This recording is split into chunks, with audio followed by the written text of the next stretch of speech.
नमस्कार बंधुगण, किए मुक्त एवं किए बंदी। जणे अहंकारी राजा थिले। थरे से अकारणरे जणे साधुंक उपरे रागी गले एवं तांकु कारागार भितरे पुराई देले। सेई कारागारटी थिला एक अपहंच जागारे। सेठी जिए रहुथिला ताकु जनमानव दर्शन मिलु नथिला। केवल किछि रखी प्रहरी भावे रहिथिले। सेठी रही लोके हताशा एवं विषादरे पागल होई जाउथिले। तेबे साधुंक ठारे विशेष किछि परिवर्तन देखागला नाही। से सर्वदा प्रफुल्ल चित्तरे रहिले। थरे राजा सेई कारागारकु बुली देखिबाकु आसिले।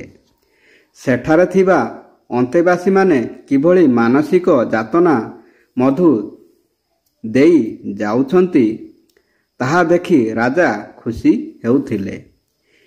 एई समयरे मुख्य रखी कहिला, हेले महाराज, साधु किंतु एठी भारी खुशी रे अछंती, चालंतु देखिबे।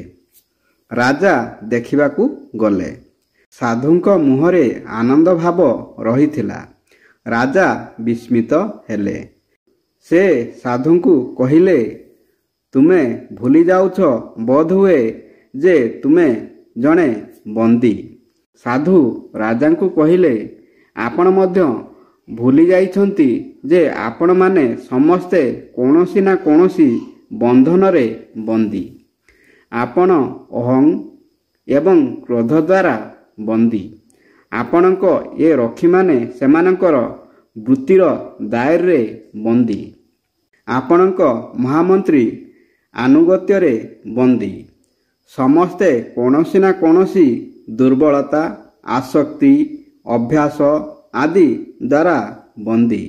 राजा टिकिए नीरव रही पचारिले, तेबे मुक्त बोली कौन केही नाहांती? साधु राजांकु कहिले, बंधन भितरे थाई भी जिए सेई स्थिति द्वारा प्रभावित नुहे, से हेउछि मुक्त। एबे आपण विचार करंतु। धन्यवाद। जय श्री कृष्ण।